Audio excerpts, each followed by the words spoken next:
This is part 11 of life processes chapter. Previous video में हमने discuss किया था कि रेस्पायरेशन क्या होता है, ब्रीदिंग क्या होता है and many more things about respiration. इस वीडियो में मेनली हम रेस्पायरेशन इन ह्यूमन बींग्स पढ़ेंगे कि ह्यूमंस में कैसे होता है। तो स्टार्ट करते हैं। इवेंचुअली यहाँ पे सिर्फ इतना ही लिखा हुआ है कि अपनी जो ब्रेथ है आप उसको अल्टीमेटली 3 मिनट तक ही होल्ड कर सकते हैं, इससे ज़्यादा आप होल्ड नहीं कर सकते, क्योंकि हमारी जो सेल्स हैं बॉडी में, जितने भी ऑर्गन्स हैं, ऑर्गन्स के अंदर टिश्यूज़ हैं, टिश्यूज़ के अंदर सेल्स हैं। तो सेल्स जो वेस्ट गैस प्रोड्यूस करते हैं जिसको हम CO2 कहते हैं, तो वो हमारी बॉडी में एक्यूमुलेट होने लगती है और वो एक फोर्स जनरेट करती है जिसकी वजह से हमें एक्सेल करना पड़ जाता है और हम सांस लेने लगते हैं। तो ब्रीदिंग को आप 3 मिनट से ज़्यादा होल्ड नहीं कर सकते हैं। ये चीज़ें यहाँ पे बताई गई थी, ठीक है। ये लिखा हुआ है कि are release a waste product जिसे हम कार्बन डाइऑक्साइड कहते हैं और वही ड्राइव करती है यू नीड टू ब्रीथ, हमें ब्रीथ करने के लिए फोर्स करती है। कार्बन डाइऑक्साइड एक्सेल हो जाती है और ऑक्सीजन हम इनहेल कर लेते हैं। यही मेन रेस्पिरेटरी सिस्टम का काम होता है। अब देख लेते हैं एयरवेज में कौन कौन सी चीज़ें इन्वॉल्व होती हैं, ये भी हम आगे फर्दर पढ़ेंगे। एल्वेलाई इन्वॉल्व होते हैं जिसमें से गैसियस एक्सचेंज होता है।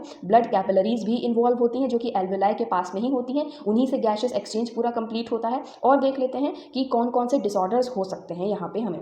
पहला है एस्थमा हो सकता है जो कि रेस्पिरेटरी डिसऑर्डर है। एम्फाइजमा हो सकता है जो कि स्मोकिंग, बहुत ज़्यादा एक्सेसिव स्मोकिंग करने से एम्फाइजमा डिजीज हो जाती है, ये भी एक रेस्पिरेटरी डिसऑर्डर है। और COPD हो जाता है यानी क्रॉनिक ऑब्स्ट्रक्शन पल्मोनरी डिसऑर्डर हो जाता है। लंग कैंसर हो जाता है। ये कुछ ऐसे डिजीजेज हैं जो आपके रेस्पिरेटरी सिस्टम को अफेक्ट कर देते हैं। फिर ये बाकी सभी आप प्रॉब्लम्स भी पढ़ लेंगे। हाइपोक्सिया क्या होता है, साइनोसिस क्या होता है, एस्थमा क्या होता है, ये सभी चीज़ें आप रीड कर लेंगे। ये काफ़ी ईजी हैं, बिल्कुल एग्जैक्ट टू द पॉइंट ही पूछी जाएंगी क्योंकि ये डिजीज़ है। जितना लिखा है बुक में उतना ही आपको पढ़ना है। एम्फाइजमा के बारे में मैंने बता दिया कि स्मोकिंग की वजह से ये पल्मोनरी एम्फाइजमा होता है। रेस्पिरेटरी ऑर्गन्स या स्ट्रक्चर्स की बात करें तो यहाँ पे हमारा प्राइमरी फंक्शन क्या होता है रेस्पिरेटरी ऑर्गन का, ये हमारे बॉडी टिश्यूज़ को ऑक्सीजन प्रोवाइड कराता है, क्योंकि रेस्पिरेटरी ऑर्गन्स के थ्रू ही हम सांस लेते हैं, ऑक्सीजन बॉडी के अंदर जाती है, फिर वो ऑक्सीजन हमारे ब्लड में डिजॉल्व होकर पूरी बॉडी में ट्रांसपोर्ट होती है और सभी ऑर्गन्स के बॉडी टिश्यूज़ तक ये ऑक्सीजन पहुँच जाती है। और जो वो ऑर्गन्स सेल्स हैं, ऑर्गन्स के सेल्स, वो carbon dioxide gas as a waste gas produce करते हैं, वो भी ब्लड के थ्रू ही ट्रांसपोर्ट होकर लंग्स तक आती है और फिर हम उसे एक्सेल आउट करते हैं। तो ये पूरा प्रोसीजर होता है।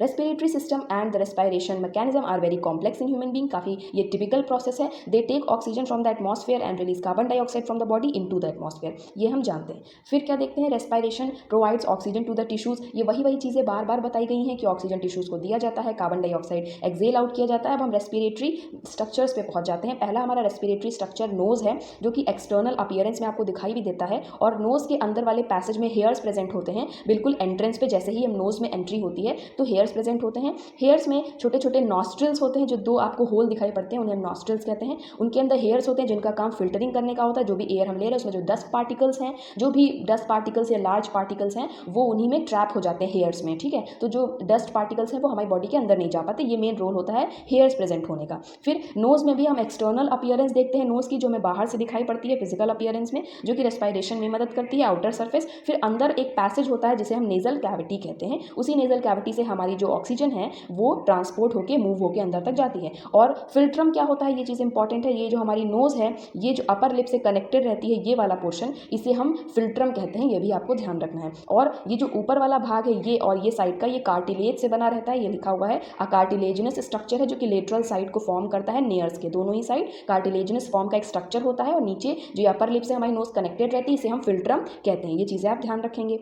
फिर क्या है, फेरेंक्स के बारे में बताया गया है। और ये भी आप ध्यान रखेंगे कि जैसे हम यहाँ से, ये आपका नोज़ है, तो यहाँ से जैसे हम एयर इनहेल कर रहे हैं, ये तो नेजल कैविटी हो गई। उसके बाद ये बकल कैविटी है हमारी, तो बकल कैविटी से हम फूड खा रहे हैं, तो ये दोनों ही एक साथ मिलते हैं, एक कॉमन पैसेज आता है जिसे हम फेरेंक्स का नाम देते हैं। तो नेक्स्ट हम फेरेंक्स के बारे में ही पढ़ने वाले हैं। ये नेजल कैविटी और ओरल कैविटी दोनों जहाँ पे ज्वाइन होती है उसे हम फेरेंक्स कहते हैं। फेरेंक्स एक तरह का ट्यूब लाइक स्ट्रक्चर है और ये कैसे स्केलेटल मसल से बना हुआ है। फेरेंक्स को 3 पार्ट में डिवाइड भी किया जाता है। फेरेंक्स को आप लिख सकते हैं, एडिशनल पार्ट है ये, कि common passage for food and air भी कहते हैं। Common passage for food and air कहा जाता है। पहला है नेजोफेरिंक्स, जो नोज के पास में होता है उसे नेजोफेरिंक्स कहा जाता है। ओरोफेरिंक्स कहा जाता है जो बकल कैविटी के बिल्कुल सामने आता है, उसे हम ओरोफेरिंक्स कहते हैं। लैरेंजोफेरिंक्स उसे कहते हैं जो लैरिंक्स के पास में आता है। लैरिंक्स हमारा वॉइस बॉक्स है जिससे हम बोल पाते हैं, स्पीच में हमें हेल्प मिलती है, उसे वॉइस बॉक्स कहते हैं लैरिंक्स को। तो लैरिंक्स के पास वाला लैरेंजोफेरिंक्स। तो ये पूरे फेरिंक्स के पार्ट हो गए हमारे पास। फिर उसके बाद अब नेजोफेरिंक्स है, वो स्टार्टिंग में पाया जाता है। फेरेंजियल टॉन्सिल्स पाई जाती हैं। फेरेंजियल टॉन्सिल्स क्या होती हैं, जितने भी कोई इन्वेडिंग पैथोजेंस हमारी बॉडी में आ जाते हैं, जर्म्स आ जाते हैं इनहेलेशन करते समय, तो उनको ये ट्रैप कर लेती हैं फेरेंजियल फेरेंजियल इस वजह से क्योंकि फेरेंक्स में प्रेजेंट होती हैं, और टॉन्सिल्स इस वजह से इनका नाम फेरेंजियल टॉन्सिल्स है। उसके बाद हम क्या देखते हैं, ओरोफेरेंक्स के बारे में दिया हुआ है कि passage way for both air and food, क्योंकि मैंने बताया ओरल कैविटी के जो सामने होता है तो इसे भी हम कलेक्टिव पैसेज कह सकते हैं। उसके बाद देखते हैं क्या दिया है, टॉन्सिल्स के बारे में दिया हुआ है कि ओरोफेरेंक्स जो है वो दो तरह के distinct set of tonsils present होते हैं, एक तो पैलाटाइन प्रेजेंट होता है और द लिंगुअल टॉन्सिल्स प्रेजेंट होते हैं। जो पैलाटाइन टॉन्सिल्स होता है ये तो ओरोफेरेंक्स के लेटरल साइड पे यानी किनारे किनारे प्रेजेंट होता है, लेकिन जो लिंगुअल टॉन्सिल्स हैं ये टंग के बेस में यानी टंग के नीचे, जीभ के नीचे प्रेजेंट होते हैं लिंगुअल टॉन्सिल्स। और हर एक टॉन्सिल्स का वही काम होता है जो मैंने बताया। ये क्या होते हैं, लिम्फेटिक टिश्यू में या लिम्फॉइड टिश्यू में आते हैं। ये सभी चीज़ें लिखा हुआ है कंपोज्ड ऑफ लिम्फेटिक या lymphoid tissue, help to destroy the pathogens. मैंने बताया सबका काम एक ही होता है, पैथोजन या जर्म्स हमारी बॉडी के जो अंदर आ जाएंगे तो उनको किल करने का काम करते हैं, क्योंकि माउथ में ही सबसे ज़्यादा एंट्री हो सकती है पैथोजेंस की, तो पूरी बॉडी में अंदर ये नहीं जाने चाहिए, तो स्टार्टिंग में ही इतना सारा मैकेनिज्म है इनको किल करने का। उसके बाद क्या है, लैरेंजोफेरेंक्स के बारे में गिवन है कि ये इंफीरियर होता है टू द ओरोफेरेंक्स और पोस्टीरियर में पाया जाता है, मतलब पीछे पाया जाता है लैरिंक्स के।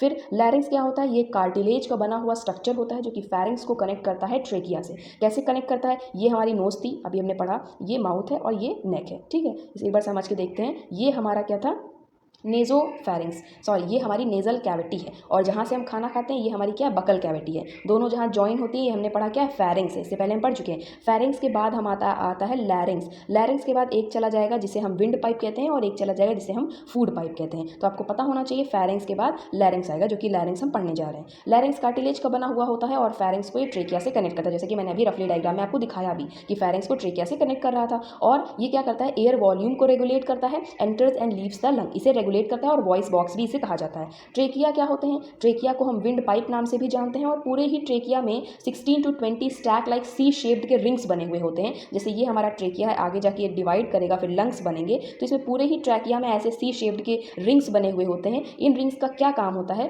ये हमारे पूरे ही ट्रेकिया को, लंग्स को एयर कोलैप्स से बचाता है, ठीक है। एयर कोलैप्सिंग ना हो पाए इस वजह से रिंग लाइक स्ट्रक्चर प्रेजेंट होते हैं। और फिर आगे देख लेते हैं ये किसके बने हुए होते हैं, ये बहुत ही इंपॉर्टेंट है, हाइलिन कार्टिलेज के बने हुए होते हैं ये C shaped rings. Hyaline cartilage आपको याद रखना है। उसके बाद क्या है, हाइलिन कार्टिलेज आपको याद रखना है। उसके बाद देखेंगे ट्रैकिया इज कलेक्टिवली मस्कुलर होता है, इलास्टिक कनेक्टिव टिश्यू का बना हुआ होता है। Then fibro elastic membrane allows the trachea to stretch and expand slightly. ये इनहेलेशन और एक्सहेलेशन के समय स्ट्रेच होने में, क्योंकि ट्रैकिया ही को विंड पाइप कहते हैं तो इससे एयर पास होगी, तो इनहेलेशन और एक्सहेलेशन के समय एक्सपैंड होने में और स्ट्रेच होने में मदद देते हैं। Whereas the rings of cartilage provide the structural support, जो रिंग्स प्रेजेंट होती हैं वो स्ट्रक्चरल सपोर्ट प्रोवाइड करती हैं और प्रिवेंट करती हैं कि ट्रैकिया कोलैप्स ना होने पाए, ठीक है। The trachea is lined by pseudo stratified ciliated columnar epithelium. ये लाइनिंग की बात बताई गई, जो ट्रैकिया है उसकी लाइनिंग में कौन से टिश्यू पाए जाते हैं, तो pseudo stratified ciliated columnar epithelial tissue पाया जाता है। फिर आगे हम बढ़ेंगे तो ब्रोंकाई और ब्रोंकियोल्स देखेंगे, क्योंकि यहाँ से जो हमारी ट्रैकिया आ रही है तो वो डिवाइड करेगी लंग्स में। जब लंग्स में डिवाइड करेगी तो इसे हम ब्रोंकस कहते हैं। ब्रोंकस आगे ब्रोंकियोल्स में डिवाइड होंगे और फर्दर डिवाइड होंगे, फिर लास्ट में एल्वियोलाई होता है, फिर ये और डिवाइड करेगा, फिर लास्ट में एल्वियोलाई होता है। और यही एल्वियोलाई को हम कहते हैं responsible for the gaseous exchange, क्योंकि एल्वियोलाई के पास बहुत सारी ब्लड वेसल्स होती है, यहाँ पर भी बहुत सारी ब्लड वेसल्स होंगी पतली पतली, और ब्लड वेसल्स में क्या होगा, कार्बन डाइऑक्साइड होगा, और हमारे एल्वियोलाई में क्या होगा, ऑक्सीजन होगा, क्योंकि ऑक्सीजन ही तो ऊपर से आ रही है, हमने सांस ली है तो ऑक्सीजन होगी एल्वियोलाई में, तो ऑक्सीजन डिफ्यूज कर जाएगी ब्लड में, और ब्लड में जो कार्बन डाइऑक्साइड थी ये डिफ्यूज हो जाएगी कहाँ, एल्वियोलाई में। इसी तरह गैसियस एक्सचेंज होता है एल्वियोलाई के बीच में और ब्लड कैपिलरी के बीच में, ये हमने देख लिया। The left and the right bronchi runs each into the lungs before branching into smaller secondary bronchi, mean secondary bronchi बनते हैं, फिर टर्शरी ब्रोंकाई बनते हैं, फिर एल्वियोलर डक्ट्स बनती हैं, फिर टर्मिनल ब्रोंकियोल्स बनते हैं, फिर लास्ट में जाके एल्वियोलाई बनते हैं, जो कि गोल गोल सैक लाइक स्ट्रक्चर होते हैं जिससे गैसियस एक्सचेंज होता है, ठीक है। ये सभी चीज़ें यहाँ पे लिखी हुई हैं, आप रीड कर लेंगे थॉरली, जितना मैंने बताया उन्हीं सभी चीज़ों के बारे में है। फिर क्या है यहाँ पे, क्योंकि एक एक लाइन को रीड करना पॉसिबल नहीं है, क्योंकि फिर वीडियो काफ़ी लेंदी हो जाएगी, एक ही वीडियो आधे घंटे की बन जाएगी, तो एक एक लाइन रीड करना नहीं पॉसिबल है। फिर भी मैं पूरा ही रीड करके इसका जो शॉर्ट फॉर्म है वो बता देती हूँ, आपको पूरा इसमें रीड करना है, और जो कोई भी डाउट होता है आप कमेंट कर सकते हैं। The bronchioles differ from the structure of bronchi comparatively. जो ब्रोंकियोल्स होते हैं वो ब्रोंकाई से काफ़ी डिफर करते हैं। ब्रोंकाई का डायमीटर बड़ा होता है, ब्रोंकियोल्स का डायमीटर बहुत ही ज़्यादा छोटा होता है। Primary function of bronchi bronchioles क्या होता है, to carry the air from trachea into the lungs. Mainly इनका काम सिर्फ और सिर्फ एयर कैरी करना ही है। Smooth muscles of the lungs help to regulate the air passage into the lungs, ठीक है, स्मूथ मसल्स के बने हुए होते हैं। When greater volume of amount of air in the lungs are required by the body during exercise, ये जो smooth muscles होती हैं ये रिलैक्स कर जाती हैं, फिर डायलेट कर जाती हैं ब्रोंकाई और bronchioles as a result. Dilated airways से क्या होता है, ज़्यादा अमाउंट में एयर हमारे अंदर जा पाती है, जिससे कि जो हम एक्सरसाइज कर रहे हैं उसमें लार्ज अमाउंट में ऑक्सीजन की जरूरत पड़ती है, तो डायलेट होता है। डायलेट का मतलब होता है चौड़ा होना, ठीक है। कॉन्ट्रैक्ट का मतलब होता है सिकुड़ जाना या पतला हो जाना, तो डायलेट्स लिखा हुआ है मतलब वो हो जाती है, मतलब डायलेट होना, दूर दूर हो जाती है, ठीक है। स्वेलिंग हो जाती है, डायलेट करना आप समझ सकते हैं। कॉन्स्ट्रिक्शन का मतलब होता है ये अंदर की ओर सिकुड़ेंगे, कॉन्स्ट्रिक्ट करेंगे, और डायलेट का मतलब बाहर की ओर, ठीक है। तो ज़्यादा स्पेस हो जाएगी तो एयर ज़्यादा मूव कर पाएगी, ठीक है।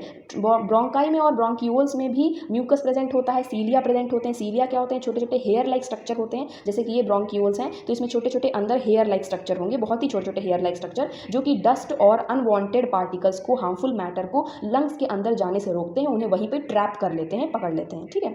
ये सभी चीज़ें थी। ये देखिए मैंने अभी बताया था ना, यहाँ पे यही डायग्राम मैंने बताया था कि ये एल्वेलाई है जो मैंने अभी बनाया था, सैक लाइक स्ट्रक्चर जिसमें से गैसेस एक्सचेंज होता है, और यहाँ पे इसके पास में ब्लड वेसल होगी। ब्लड वेसल में CO2 ज़्यादा होगा तो CO2 यहाँ आ जाएगा, और जो ऑक्सीजन एल्वेलाई में ज़्यादा होगी तो एल्वेलाई यहाँ जाएगी। ये होता कैसे है, ये पार्शियल प्रेशर के डिफरेंस के अकॉर्डिंग होता है, क्योंकि यहाँ पे कार्बन डाइऑक्साइड का पार्शियल प्रेशर ज़्यादा है तो ज़्यादा से कम की तरफ मूवमेंट होता है। आपने डिफ्यूजन में पढ़ा होगा, higher concentration to lower concentration, तो ज़्यादा से लो की तरफ मूवमेंट हो जाएगा। और जब हम जानते हैं यहाँ पे ऑक्सीजन की कंसंट्रेशन ज़्यादा है तो इसका पार्शियल प्रेशर ज़्यादा है, तो हाई से लो की तरफ मूवमेंट होगा तो इसका मूवमेंट इस तरफ हो जाएगा। इस तरह से गैसेस एक्सचेंज होता है, आपको इतना पता होना चाहिए। लंग्स के बारे में अगर देखें तो लंग्स दो होते हैं, हम पढ़ चुके हैं प्रीवियस पार्ट में ही कि राइट लोब होता है, लेफ्ट लोब होता है, और लंग को एक पतली मेम्ब्रेन कवर किए हुई होती है, उस मेम्ब्रेन को हम प्लूरा कहते हैं। और जब इस मेम्ब्रेन में इन्फ्लेमेशन होने लगता है तो एक डिजीज हो जाती है जिसे हम प्लूराइटिस भी कहते हैं। तो आपको प्लूरा मेम्ब्रेन याद रखना है कि लंग्स को कवर करके रखती है, और दो प्लूरा जो होती है, दो प्लूरा के बीच में प्लूरल कैविटी या प्लूरल फ्लूइड भरा हुआ होता है, ठीक है। इतनी चीज़ें आपको बिल्कुल अच्छे से ध्यान रखनी है।